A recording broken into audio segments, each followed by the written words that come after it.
Welcome to the Atlantic Current. I'm Vince Martin from Wall Street, Maine, here as always with Tull McAdoo from the Irish Politics Newsletter. Our topic today is the military, and I think in the case of America, militarism as well. Yes. Going to be a really fun topic because, Tull, the very basis of this podcast really is based on the idea that our cultures share a lot in common while also having some major differences.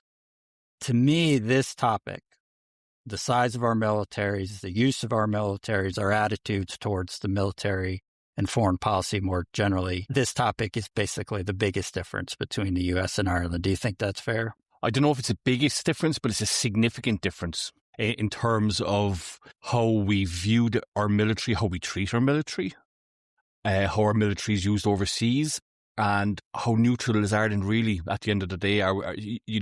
If America is the world's policeman, then Ireland is its peacekeeping enforcers, So there's huge differences there in how in all aspects of our military in our respective countries. We're going to talk about this in just a moment, the idea of Irish neutrality, but the idea of neutrality really is foreign to Americans. American attitude towards us being neutral is it's kind of like the color black, where it's actually defined by the absence of any color. Like the idea of America being neutral in almost anything is just almost anathema to us. We have this very inbred, basic underlying idea that we're supposed to have an opinion and we're supposed to have a role quite literally everywhere in the world.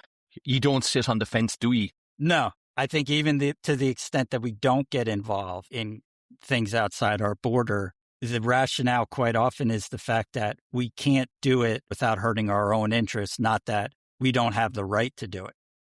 The idea that America has the right to intervene overseas, militarily or diplomatically, is almost not even up for debate. You could probably push back on that a little bit and point to like the second Iraq war. We did try and go to the UN and get authorization.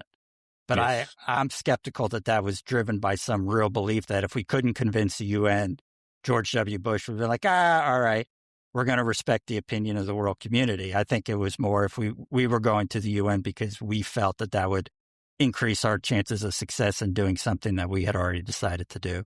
Yes, there was a famous incident with Colin Powell, the former Secretary of State, and he gave that famous speech about their weapons of mass destruction in Iraq, and it turned out to be completely false. And I suppose it's probably impossible to understand American politics and maybe even America without a sense of understanding about your attitude towards the military and military intervention, I think. Yeah, absolutely.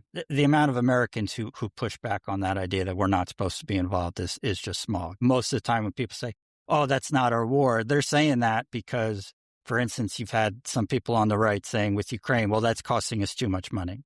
Yes. Right. Or you've had people on the left with Iraq, with other efforts in the Middle East in particular, saying, oh, well, we're hurting people. You very, very rarely hear the argument of, no, like we are not in charge of the world. We kind of really do deep down believe that we are, or at least we're supposed to be. And the other thing I think is important and maybe gets lost is the sense to which wars in particular wind up driving politics afterwards. So obviously the political situation determines what wars we choose to get into and how we prosecute those wars. And then depending on who the president is as well and what party they're from, yeah. So yeah, right. You saw that with Iraq, that we go from W to Obama, and that changes our strategy, although obviously we didn't just exit. But particularly the major wars that we've had since World War II have had really significant long-lasting impacts on American society and American politics. I think you can start with World War II itself. It leads to a period that's pretty calm, pretty cohesive.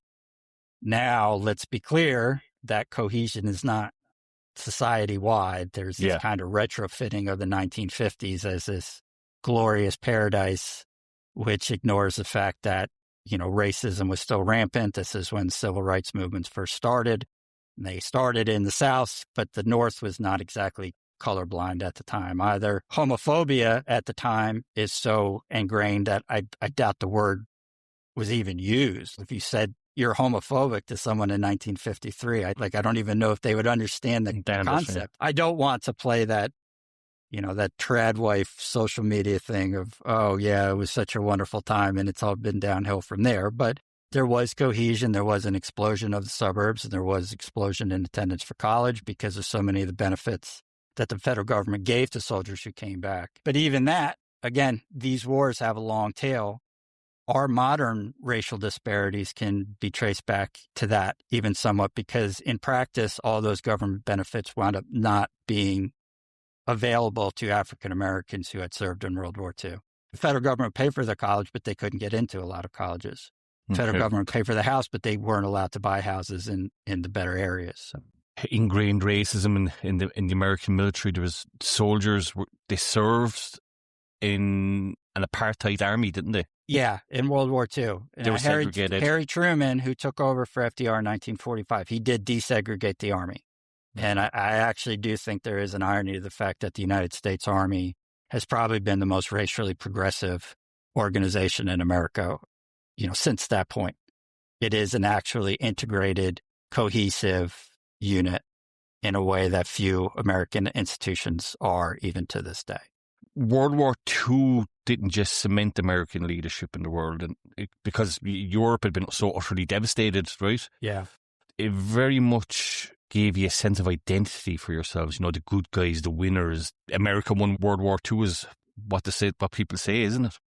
Oh, we absolutely believe that. Yeah. Yeah. And what I said up front, I think absolutely that idea that we have a right and perhaps a responsibility to intervene wherever we see fit. I mean, it absolutely traces back to World War II. It cements our identity, I think, as the superpower, as the greatest country in the world. I've said that before. We're raised to believe that we are the greatest country in the world, full stop. If you're a politician and you say America is not the greatest country in the world, your political career is pretty much over. They will tattoo you with that in campaign ads. Yes, it's politics at the end of a gun, isn't it? Ireland wasn't strictly neutral in World War II either. I mean, it was, right. I've seen estimates of up to 100,000 Irishmen served in, various armies, British Army, American Army. Very famously, we used to repatriate Allied soldiers that crashed in Ireland, and we'd send them back to England or the United States or wherever they came from. And we used to intern the German POWs. Right. So, and we used to send the English guys back, In Ireland, do you know what we called World War II? No. We called it the emergency. Oh, yeah. Wow. Like we like to give weird names to battle-scarred political histories, like the Troubles in Northern Ireland. I was just about to say that does fit in with the Troubles, yeah. Yeah, it's like the Troubles or the emergencies, like an irritable bowel movement or something, It's so there was quite a lot of intense military cooperation, but the Irish military intelligence shared information with the British, and we actively discussed a joint defence plan if we were invaded by Germany. We allowed British planes access our airspace for World War II to go hunt submarines in the U-boats and in the Atlantic Ocean, and we used to send them on our weather reports from Mayo and Cork and all the rest, so they had accurate weather forecasts coming in. Yeah, knew what was coming from the west. That's interesting. Yeah, makes sense. So now there was pressure on us to kind of get involved properly in World War II, and there was even at one stage they said, look, you can have Northern Ireland back if you come in on the war, if you enter the war and that kind of thing. But there was no appetite for it overall. So Ireland's role in World War II was kind of often overlooked, but we were for the most part, in air quotes, as you like to say, Vincent, neutral, but right. Not really. Talking out of both sides of our mouth, And in saying that, the Germans bombed us a couple of times by accident. Dublin got bombed heavily a few times. There was people killed. But, neutral on paper, cooperative with the Allies in practice, Ireland having its cake and eating it in geopolitical terms. So after World War II, Vincent, you had another war within kind of 10 years, 15 years in the Korean War, yeah? 5 years. Yep. 5 years. It was 1950. World War II ends in 1945. Korea starts in 1950. We still call it the Forgotten War. It doesn't get a lot of coverage. That's in part because we don't win. It's really a brutal, grinding war that basically winds up with Korea partitioned, as it remains to this day, of course. And Vietnam, where American involvement with ground troops starts in 1965, we had advisors there starting earlier that decade. That's right. That is not a forgotten war. That is a hugely divisive war. I think it kickstarts the 1960s, which I think is the most important decade in American history, certainly modern American history, even though it's not even really a full decade. What do you mean it's not even a full decade, Vincent? Well, if you hear the term the 1960s, particularly in America, there's a cultural connotation to it. Hippies and bell bottoms and rock and roll music. But none of that really starts until like 1965, 1966. You know, in 1962 and 1952 look quite similar. 1962 and 1969, look like they're 50 years apart. The entire country has changed. And, that period is driven, Vietnam War and protests against the draft. We institute a draft and that becomes hugely divisive. That leads to protests and it still weighs on our politics. Can I ask, Vince, how does the draft work? Basically, if you're 18 and you're an able-bodied man, you have to register with the government agency. And if the draft is instituted, you're given a number. The lower your number, the closer you are to the front of the line to being called up. It's a lottery. Yeah, it is a lottery, but you actually somewhat do know ahead of time. Now, part of the reason that Vietnam remains so divisive, there's two reasons. Number one is that we keep electing presidents who are grown men when it happened. I mean, which is just incredible to think of. 1965, Trump was 19, Biden was 23. Yes.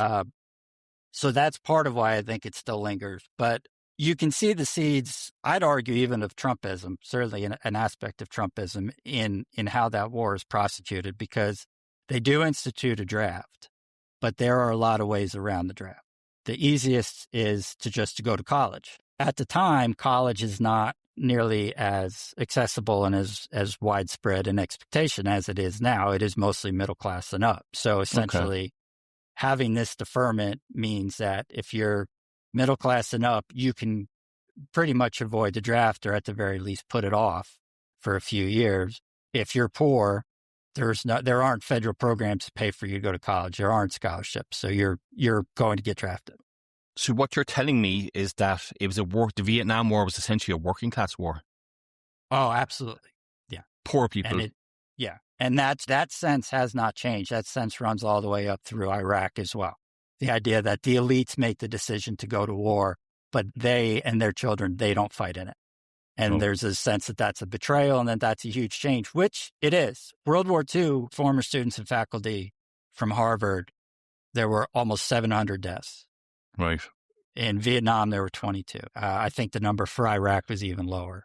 So they would have been volunteers then from Harvard, wouldn't they? If they Yeah, I mean, people. Yeah, I think you can say part of that is the nature of the cause. But I mean, one of the most famous Harvard men who volunteered to join the military for World War II and actually lied to get into the military was John F. Kennedy. That's right. So Harvard men were students and left to go join, let alone volunteering after they had graduated. So there has been a sense that began with Vietnam and I think has been amplified in our major wars since, and just in our standard military now, that, the elites make the decision about when to use the military, but their children aren't serving. What was our favorite American president doing for Vietnam? Everyone loves to talk about these ironies of Trumpism, right? A New York City billionaire leading this campaign against the elites. He did exactly what most other rich people did during Vietnam. Donald Trump, he received 4 student deferments while he was at Wharton at the University of Pennsylvania, which was pretty standard. And then he famously got a deferment because he had bone spurs in his heels. Well, he got an exemption from a podiatrist. Okay, that's interesting. Right. Yeah, again, that was not uncommon. It was quite easy to game the system, particularly if you had some money and if you had connections, which Trump did. But George W. Bush, he was connected, so he had somebody get him a position in the Texas Air National Guard, which basically meant he would just fly planes around Texas and not have to go. Clinton did a bunch of stuff around deferments, and then he gamed the system by basically trying to sign up for the reserves and then not actually doing it. And then when he finally got drafted, he got a high draft number. He realized he was safe, and then he just gave up the ghost. What Trump did was not at all unusual. That is what wealthy people did at the time, and that is why there's still some resentment 60 years later. Yeah, I mean, you mentioned 3 American presidents there, but it didn't stop them all becoming commander-in-chief, did it? Yeah, they all did become president, because I think that reflects how we view Vietnam. You can imagine that if somebody ran for president in 1960, if Richard Nixon had tried to avoid World War II, there's no way he gets anywhere close to the presidency. They kind of had to fight because World War II was seen as a purely just and important war. Vietnam didn't have that perception at the time. For people who lived through it, particularly, it never really had that perception. So they were more understanding about the fact that these men in their youth found ways to avoid the war. Not everyone. I mean, my father served, and he had some choice words for more than a few people who he felt didn't live up to their responsibilities. But it is notable that they all became president, and I think that does tell us a little something about how we perceive that war even all these years on. You can tell how it affected the psychology of the American nation, but you can judge a country by the movies it makes sometimes. And, you know, the Born on the 4th of July, Apocalypse Now, all very kind of, you know, delving into the psyche of the American nation during the Vietnam War. But I think the Vietnam War kind of made Americans grow up somewhat. You stop pretending wars were noble crusades with, you know, ticker tape parades at the end of them. And I suppose when you said earlier on that, you know, you could see the seeds of Trumpism there, that's when America really started to distrust its politicians, I think, and flag wavers, sometimes for the same reasons, you know? Yeah. I mean, we have, you know, infamous government cover-ups that drive our entry into the Vietnam War, or I should say at least accelerate our entry. Most notably, the Gulf of Tonkin incident under LBJ. Do you want to tell our listeners in Ireland what about that? I know what it is personally, but some of our listeners probably won't. Basically, destroyers over in Asia were engaged with North Vietnamese boats, and the American government just massively exaggerated what had taken place to use it as a pretext for really ramping up the war, which we did. This happened in 1964, and ground troops began in earnest in 1965. The North Vietnamese still have the boat, don't they? I think. Oh, do they really? Yeah. How about that? Yeah, that doesn't surprise me. You have that effect of the sense that the government was lying to us, because later on there were a lot of leaks of reports circulating among high-ranking American decision makers that the war was lost, you know, that there was no chance of winning. We were still there for years. There's John Kerry, who wound up running for president in 2004, famously testified in Congress against the war. He came out and said that he had evidence and had, you know, over 100 witnesses of American soldiers committing war crimes. That completely divided the country, and it affected his presidential campaign. A lot of Vietnam veterans just thought he was despicable for making this stuff up. Other people thought he was a hero for bringing these things to light. It is a mess. The way veterans are treated when they come home is divisive. It's so divisive that there is literally an academic argument to this day over whether American soldiers coming back from Vietnam were spit on. There are just so many scars of Vietnam, like you said, government trust, in terms of American power, in terms of the elites versus the common man. There's so many seams there that just run from 1970 right up to 2026. Being a veteran can help your political career also, can't it? It's like 19% of Congress now is veterans, which is about 3 times a proportion of the population as a whole. For younger senators in particular, it seems like they're all veterans. If you want to be in politics at a relatively young age, it almost seems like you have to be a veteran, because that's the one thing that can really accelerate you up the ladder. J.D. Vance, he served with the Marines for 4 years, but he was a combat journalist, was he? He was deployed for a couple of years to Iraq, and he didn't experience direct combat, but I mean, it didn't do his career any harm either, did it? No, I think he's a good example of that. Obviously, I don't think if he was just a Marine veteran and essentially non-combat Marine veteran that he would have been able to run for Senate as quickly as he did. That book he wrote, The Hillbilly Elegy, was a big part of it. But having that badge, so to speak, probably the people around him thought he was a more viable candidate because he had that experience. Yeah. Who was the last combat president? So the last one, believe it or not, was George H.W. Bush, who left in 1993. It has been quite a while. He was a Navy fighter pilot in World War II. Pretty badass. Pretty badass pilot by all accounts. In terms of actual military service, he's one of our more impressive presidents. Yes, his Wikipedia page is actually quite interesting. His wartime experiences were more interesting than his political experiences, I think, were they? Well, it depends on what you think about the CIA, because he also ran the CIA in the 1970s. So this is true, and he was in Dallas the day JFK was murdered. Yeah. Did you know it? That's the famous conspiracy theory I read. I read that online. It might not be true. If you go deep enough down American conspiracy theory rabbit holes, his name will pop up in some strange places because he was a player for just such a long time. To your point about Vance, nowadays we do have just a huge amount of respect for veterans. it is really a social convention in a way that it was not after Vietnam. I mean, when Vietnam veterans came back, it was rough. Whether or not they were spit on, they were discriminated against in hiring. You talked about Hollywood. They were often portrayed in all these movies as just ticking time bombs and, Yes. Scarred, PTSD, half crazed, all these people. The Veterans of Foreign Wars, which is a big fraternity here, is exactly what it sounds like. They didn't accept Vietnam veterans for membership for a long time. Why? They said it was technically because it wasn't a war.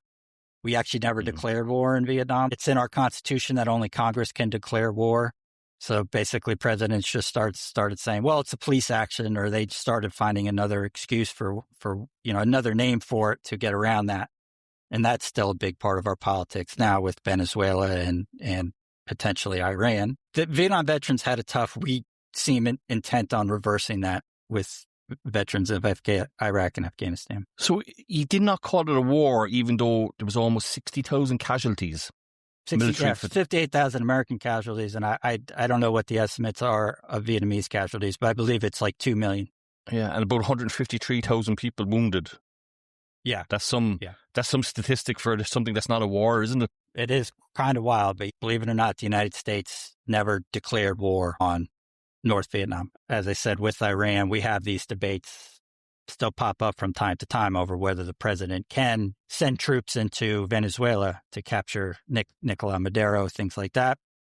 I think that debate's pretty much over. The president has won. Right. I should say the presidency has won. Vince, you're painting a picture of me that the military the American military is absolutely skewed towards people who don't have connections and, don't have opportunities that most middle class people would have. That's a big part of the pitch. Yeah, it's a selling point for the army. You can pull yourself up by your bootstraps and become somebody. It's no longer an organization that's representative of the country. There are exceptions. There are people from the upper class who joined the military. We saw quite a lot of that after 9/11. Most famous example was a National Football League player joined the Special Forces in 2002. What happened to him? Tragically, he was killed in Afghanistan in 2004. And it was actually a friendly fire incident that the Pentagon then tried to cover up for several months before the truth came out. But that was a man named Pat Tolman. Yeah, I remember it was a big deal at the time. He was the American hero that went, as you said, from the NFL to the combat fields of Afghanistan. But yeah, so I don't want to make it sound like, the only people in the army are people who don't have any other option. Again, my father served. I have close friends who served, family members who have served. I in all sincerity, have huge respect for doing that. But that said, a lot of how they recruit is based on giving people opportunities that they don't have. It's for paying for college. If you come from a lower income background, you do the army for 4 years and then they'll pay for college when you get out, or things like that. There is an economic aspect to how they recruit. That's just kind of the way it is. Right. Hey, what's the defense spending for the Department of War now? It's not the Department of Defense anymore. What kind of money are you spending on? Yeah, we've talked about this before, but for the forthcoming budget, Trump wants it to be $1.5 trillion. Whoa. Where are you guys at in Ireland now? It's about 1.5 billion now, and that's actually only because it was raised in last year's budget after, numerous Russian ships stalking the coast of Ireland. Just 1.5 trillion. That's a number that's very hard to get your head around. I get the feeling there's a military-industrial complex, and it's probably America's most devoted long-term relationship is between the Pentagon and its contractors, I'd imagine. It's a lot of money. Yeah, I think that's part of it. I think it's also, it just sounds good. Let's go back to that original point. We think that we're supposed to be involved, or at least have the ability to be involved all over the world. And so the more we spend, the more power we have. There is just sort of a basic political calculation behind that. To that end, the Washington Post reported on Sunday morning that the White House budget for this year has been slow to be delivered because Trump said we're going to add another $500 billion in spending. And people in the White House literally aren't sure how they're supposed to spend it. Well, not in the sense that they're arguing over where to spend it. Like, they're literally not even sure where this money's supposed to go. We're like, what are we supposed to do? To your point, it's an insane amount of money. I always think it's funny when people complain about taxes here, and they go, taxes are too high. $1.5 trillion, to put that in context, is about $4,000 for every man, woman, and child in this country. Whoa. So you're saying a family of four on the hook for $16,000 a year in defense spending. before you've spent the dollar on anything else. I mean, it's so big that it actually skews our economy. It skews our tax base. You see this on the left in Ireland as well, accusations that we're going to, turn ourselves into some sort of American superpower if we abandon our neutrality. They don't want the country to be spending billions on submarines and warplanes, which is a valid point, in fairness. It is a valid point. But we are neutral. It's neutrality we're talking out of both sides of your mouth. We're not a member of NATO. We're militarily non-aligned is the fancy legalistic term for it. But we're in the EU, whether we like it or not. We're a Western liberal democracy. So it's neutrality with caveats. The word neutrality is not in the Irish Constitution anywhere, okay? It's nowhere to be found in the Irish Constitution. There's no ban on joining a military alliance. No, the polling has shown time and time again that nobody wants us to join a military alliance anyway. I mean, there's about 75% of people just don't want us to do anything at all. What's your take? And I'm sure asking you to sum this up in 3 sentences is probably asinine, but kind of what's the shorthand version for why neutrality is so overwhelmingly popular? I think we watch CNN too much over here, and that we see the damage that wars do around the world. Okay. We've had a policy of neutrality since the foundation of our state, and even though we are not politically neutral, there's EU amendments in treaties and stuff like that will kind of require us to do something in a common defence pact if anything happened to one of us. It's not black and white that we're neutral. We have something called a triple lock. Have you heard about that, Vincent? I have. I'll be honest, I'm relatively ignorant on the details. And as we're going to find out, Irish listeners, I'm ignorant about a lot. So if I ask questions that sound stupid or condescending, let's just chalk it up to me being an American. I'm going to give you the short version, okay, which is its non-constitutional status in the Irish psyche, okay? So basically the triple lock it requires our Parliament, the Dáil, a UN Security Council mandate from the United Nations Security Council, who are made up of China and Russia, very bad people, and our government. So that's the 3 branches. It's called the triple lock. For Ireland to deploy soldiers overseas, it needs those 3 commitments. Now, when you say deploy overseas, the most basic sense of that word, if their boots literally are on foreign soil, those 3 conditions need to be met. That's exactly it. Okay. But it has no constitutional position. Okay, so the current government are committed to getting rid of it. And the reason why they're getting rid of it is because, do you really want Russia and China having a say over your foreign affairs? Right. Or even, do we want Trump's America having a say over our foreign affairs, The UN Security Council, it has ceased to function rationally or properly now for the last, 2 decades. So China and Russia vetoed the United States. The United States vetoed China and Russia. There's arguments about the definitions of war and what's a war crime. Yeah. When, television tells you quite obviously what's a war and what's a war crime.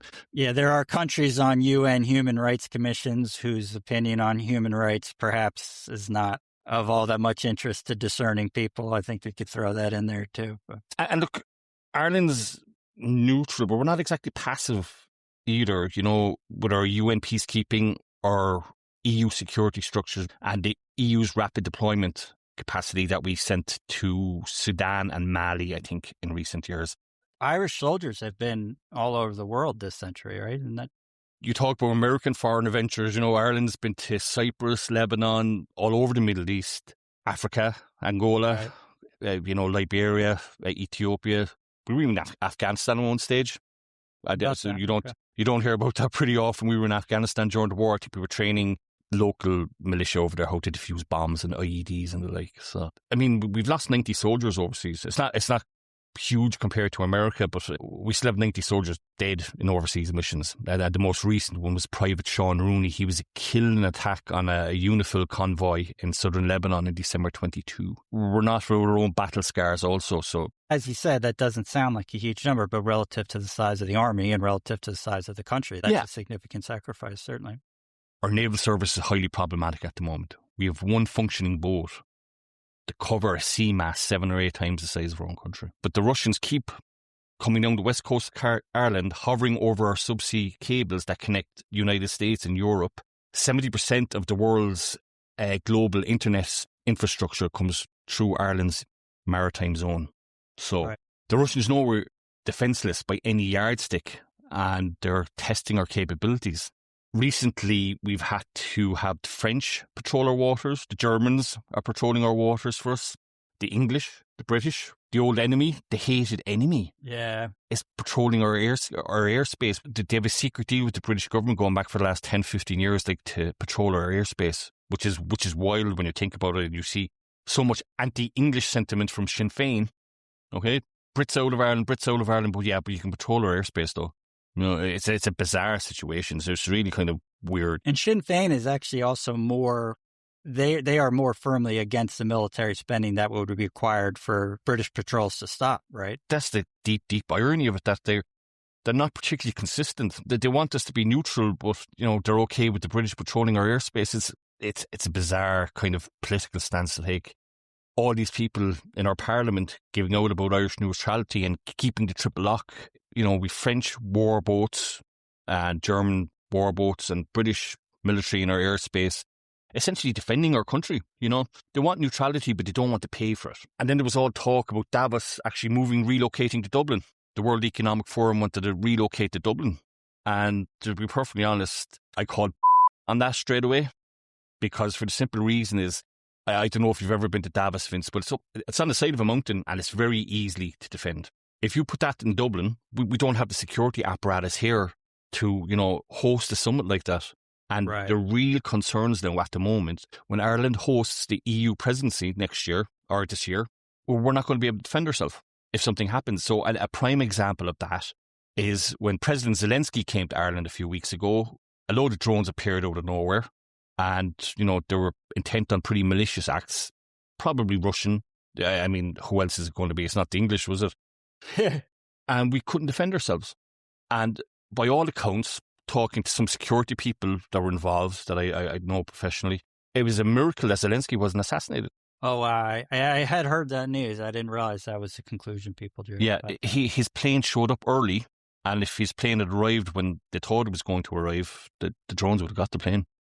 How about that? So a lot of people have their head in the sand. They're not taking how vulnerable we are seriously, especially, you know, the political class. I don't think they take it seriously enough. Now, what's your definition of taking it seriously? I mean, is there any appetite for taking military spending from, you know, 1.5 billion euro to 25, 30, 50 billion to really building out these capabilities to get to a point where you're not reliant on your neighbors, on other EU countries? It seems like that would require an exponential increase in annual spending, no? Yes, it would require a massive increase in spending. But I mean, sure, we've only, I think, nearly 7,000 soldiers thereabouts.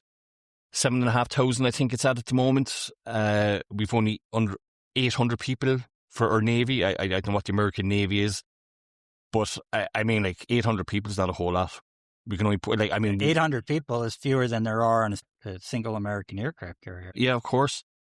I know the government wants to up it to 12,000 by 2028. I don't see where they're going to get the numbers from at the moment because the pay is so bad. For a long, long time, the paying conditions of the Irish Army have been terrible. They're the least paid out of all our public servants, but they've suffered the most casualties. So they're underfunded, underappreciated, and misunderstood, I think, because the Irish Army are primarily a UN peacekeeping force, and they help civilian authorities here in Ireland when it comes to, you know, storms and flooding and all the rest, search and rescue operations. So that in that sense, they actually are acting like the United States Army and the United States Army National Guard. The National Guard can be used for those sorts of things, disaster relief efforts, things like that. The National Guard, that's each state's own militia, essentially, is it? Essentially, yeah. Are they independent of the Central Federal Army, or? They are under control of the state governor, but they can also be federalized. They can be called up by the president. And this was a big deal during the Iraq War because people go into the National Guard or even the Army Reserves with pretty low expectations that they're ever actually going to serve. The National Guard in particular. These are people who have full-time jobs doing something else. They did not go into the National Guard thinking that they would serve a 12-month tour in Iraq. Okay. You know, overseas anywhere. That was really kind of not the idea. And certainly not how they were pitched during the 1990s when we were the unipolar world. We were talking up having a peace dividend or military spending was going to get cut at the end of the Cold War and all these sorts of things. So that was an aspect of the the second Iraq war that surprised a lot of people, that there were fathers and mothers who had joined the National Guard, put in a little bit of time thinking that they might get deployed to disaster relief or something like that on occasion, and wound up being gone for a year. Whoa. And in some cases in very intense combat situations, because our army was not quite up to the standards that we needed when we started that process and when we invaded in 2003. The USA is the world policeman again, and Trump supporters want to get the US out of its foreign entanglements, don't they? So Trump has been very contradictory here at the moment, isn't he? He goes into Venezuela, attacks Iran, threatens border disputes with Mexico. Threatened Greenland. I mean, it's only a matter of time before he tries to annex Ireland, I'd imagine. We're going to get back all those big tech jobs one way or another. You'll say to me that the United States is not an explicitly warmongering people. Or would you say it's more accurate that you don't want to be seen as explicitly warmongering people, do you think? Such a fascinating question. I'll be honest, I don't know the answer. We don't want to think of ourselves as a warmongering people. You can find like far left magazines who will write that we are essentially the evil empire. And you can argue, for instance, that America has been at war in some sense of that term for 80 years since the end of World War II. People on the left will make that argument, because we are constantly have boots on the ground. Whether the American people know they're on the ground or not might be a different story, but we constantly are firing shots in anger at all these places around the world. We don't want to think of ourselves like that, though, no. There is this argument that Trump is contradicting himself, which he is. He ran in 2016, we're not doing any foreign entanglements. And people go, see, this just shows that Trump supporters are in a cult, because he runs in 2016, they all vote for him because they say he's going to get us out of overseas conflicts. And then once he starts overseas conflicts, all his supporters go, hey, great, this guy's the best. But I actually think that's a little unfair. That's what Americans do, right? That's what all of us, we go, oh, no, we're a peaceful country. We sacrificed our own interest in World War II. We tried to sacrifice our own interest in Iraq. Look at what all these brave servicemen and women, and some of whom died for the cause, did. That's what we want to believe.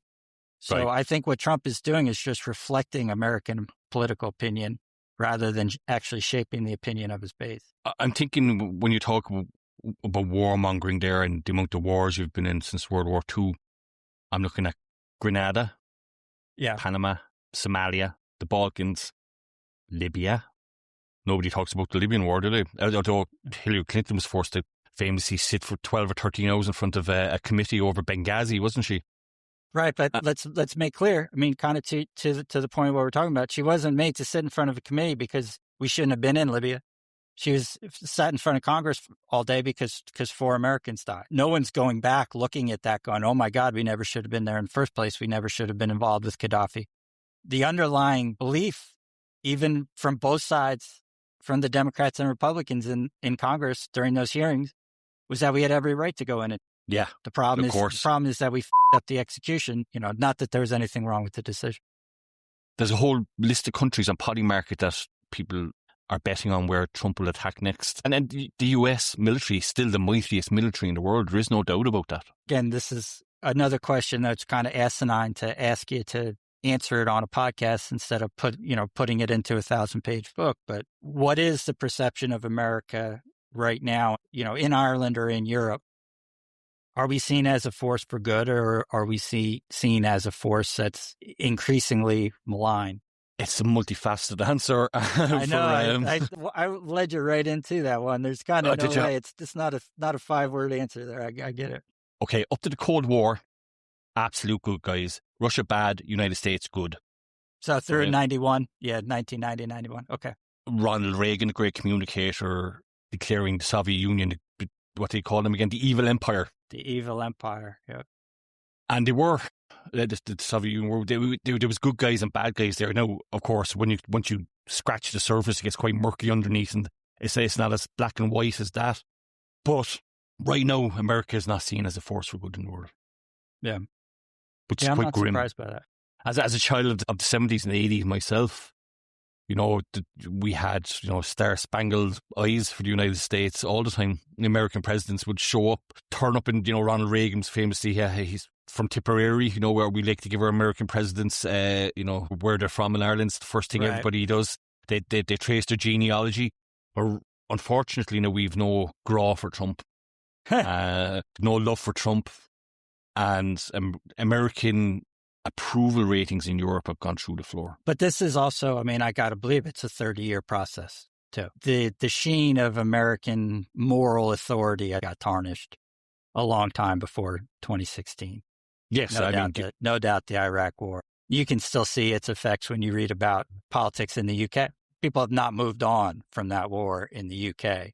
And again, there was the faked evidence of weapons of mass destruction, chemical weapons of mass destructions, and one man even killed himself over it. So, but back to the United States there, JFK's inaugural speech, JFK's inauguration speech, he said, "Let every nation know we shall pay any price, bear any burden to assure the survival and the success of liberty and democracy."